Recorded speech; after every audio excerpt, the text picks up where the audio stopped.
आडनाव जे आहे, जसं आपले जे आडनाव आहेत तर त्यांचं मूळ आडनाव हे काय आंबेडकर नव्हतं.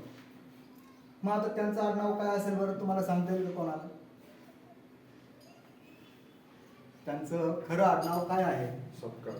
तर त्यांचं खरं आडनाव आहे सकपाळ.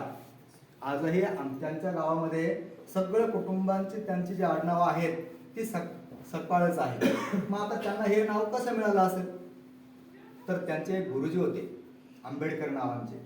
मग त्यांना असं वाटलं की अंबावडे नाव थोडंसं आपले सकपाळ हे थोडं वेगळं वाटतं आणि आपण मग काय करू की त्यांना जे आहे तर हेच नाव आपण देऊया, आपलंच आडनाव देऊ.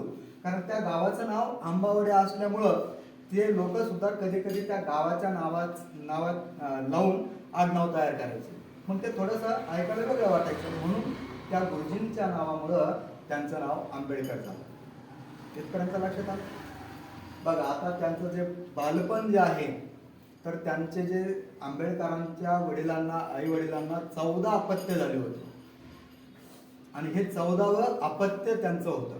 आणि हे 14वं अपत्य म्हणजे त्या काळामध्ये ही समाजाची जी परिस्थिती जी होती, सामाजिक वातावरण जे होतं अतिशय बेकारीचं होतं. ऊच नीच अशा पद्धतीचा जो भेदभाव होता त्या काळामध्ये खूप प्रखर होता आणि अशा परिस्थितीमध्ये त्यांचा जन्म झाला. ते त्यांचे वडील जरी सैनिक होते पण तरी सुद्धा त्यांना त्या परिस्थितीला सामोरं जावं लागलं. आणि मग तो 14 एप्रिल 1891चा जो काळ आहे तर तो बहुजनांसाठी उगवलेला एक नवीन सूर्य होता. बहुजनांसाठी म्हणजे काय? बहुजन म्हणजे सगळेजण, नुसतं काही ठराविक एकच जात नाही, एकच धर्म नाही, एकच पंथ नाही. बहु म्हणजे अनेक, सगळे. आणि या बहुजनांसाठी तो एक नवीन सूर्योदय होता. आणि मग नंतर त्यांचं जे शिक्षण आहे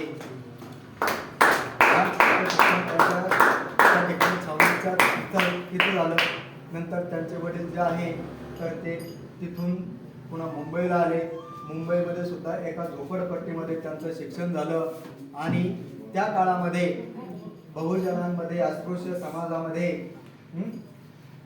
10वी पास होणारे आंबेडकर हे एकमेव विद्यार्थी होते त्या काळात. आणि म्हणून त्यांच्या त्या ठिकाणी सत्कार झाला.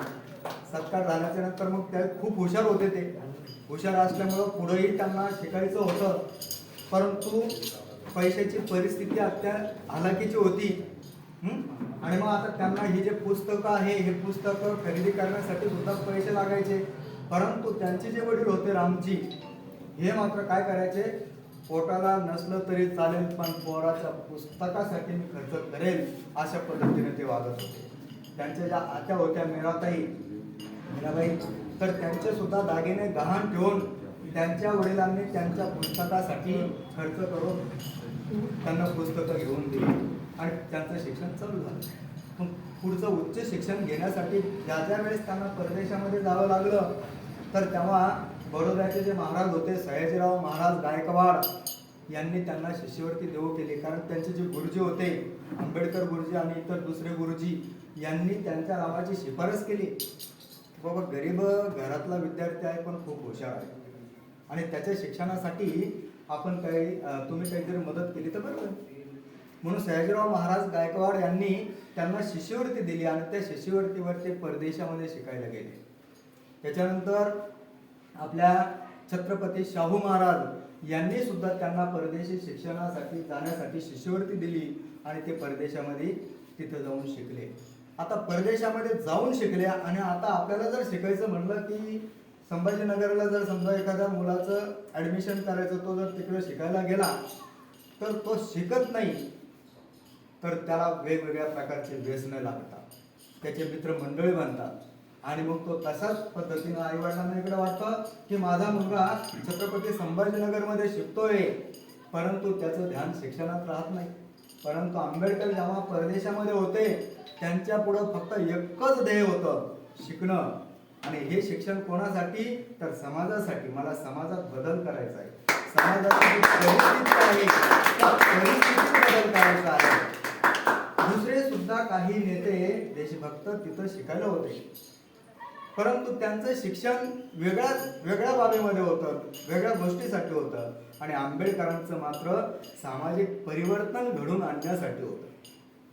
आणि जेव्हा मग ते इकडं भारतामध्ये परत आले शिकून, तर त्याच्यानंतर तुम्हाला आता मी सगळंच काही सांगणार नाही, थोडक्यात शॉर्टमध्ये सांगतो. मग इथं आल्याच्या नंतर आपल्या त्या काळामध्ये इंग्रजांचं राज्य होतं आपल्या भारत देशावर. 150 वर्ष इंग्रजांनी राज्य केलं. किती वर्ष राज्य केलं? 150 वर्ष इंग्रजांनी आपल्या भारतावर राज्य केलं.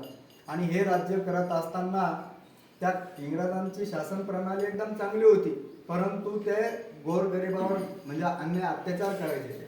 म्हणजे त्यांची शिस्त चांगली होती, त्यांनी शोध लावले, त्याच्यानंतर चांगल्या प्रकारच्या योजना भारतात आणल्या. हे जरी खरं असलं, पण ते आपल्या भारतीय लोकांवर खूप जुलूम, अन्याय, अत्याचार करायचे. परंतु नंतर मग काय सांगे, शेवटी आपल्या भारतामधून अनेक क्रांतिकारक निर्माण झाले, देशभक्त, समाजसेवक, आणि मग त्यांना सळो की पळो करून टाकलं.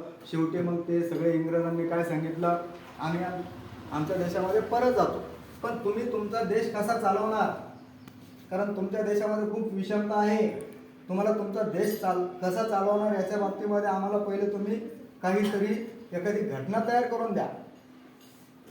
मग त्यावेळेस एका राज्य घटना समिती जी होती, तर त्या घटना समितीची निवड झाली. त्याच्यावरती आंबेडकरांना घेण्याचं ठरवलं, परंतु या काळामध्ये जे तर ते कुठून निवडून येऊ शकत नव्हते, आणि त्या ठिकाणी फक्त विधानसभेवर, विधान परिषदेवर असणारे जे सदस्य होते त्यांनाच घेता येत होतं. मग त्यावेळेस त्यांना पश्चिम बंगालमधून निवडणूक लढावी लागली.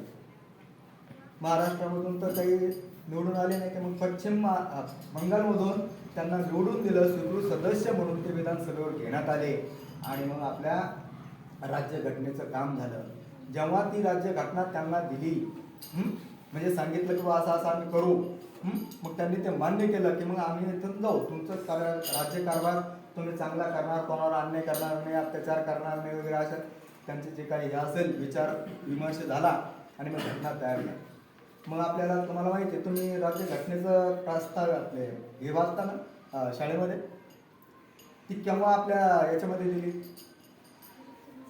म्हणजे प्रास्ताविका संविधानाचं वाचन होतं ना शाळेमध्ये पहिलं, आम्ही भारताचे लोक, तर त्याच्यामध्ये कोणत्या तारखेला ती घटना या घटना समितीला पूर्ण दिली? शेवटचं वाक्य पहा, नाही माहिती? हां, तर 1949. 1949ला मग घटना दिली, आणि तिथून पुढं म्हणजे नंतर आपण प्रजासत्ताक दिन साजरा करतो, माहिती आहे तुम्हाला? हां, प्रजासत्ताक दिन आपण कधी साजरा करतो? कोणत्या तारखेला? प्रजासत्ताक माहित नाही तुम्हाला? 26 जानेवारी, त्याला आपण प्रजासत्ताक दिन म्हणतो. आणि राज्यघटना अंमलात आली 26 जानेवारी 1950, आणि खऱ्या अर्थानं आपल्या सगळ्यांना, बहुजनांना स्वातंत्र्य मिळालं 26 जानेवारी 1949. बहुजनांना 1950 पासून खरं स्वातंत्र्य मिळालं, कारण घटना आली, आणि कायद्याच्या नुसार मग कोणावर जुलूम, अन्याय, अत्याचार होणं बंद झालेला आहे. मग आता आपल्या पुढचं ध्येय काय आहे? स्वतंत्र म्हणजे स्वैराचार नाहीये, त्या घटनेमध्ये आहे समता, बंधुता, स्वातंत्र्य, आहे की नाही? या बाबीचा आपल्याला आपण विचार केला पाहिजे. आपल्याला स्वातंत्र्य मिळालं म्हणजे आपण कसंही वागायचं का बरं? सांगा बरं, कसंही वागायचं का? नाही. तर घटनेनं जसं स्वातंत्र्य दिले, हक्क दिले, तसे आपल्याला कर्तव्य पण सांगितले. आता सरांनी बघा या ठिकाणी जी शाळा हे आपले कराटे स्कूल सुरू केलेलं आहे. आता हे कराटे स्कूल म्हणजे काय की तुमच्या आत्मसंरक्षणासाठी, स्वसंरक्षणासाठी आहे. याला खूप प्राचीन इतिहास आहे. तुमच्या ह्या कराटेला खूप प्राचीन इतिहास आहे. पूर्वीच्या काळी वाहतुकीची साधनं नव्हती, मग पायी जावं लागायचं.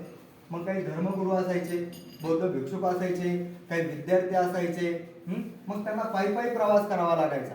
मग आणि अशा पद्धतीचं नव्हतं, जंगलातून सुद्धा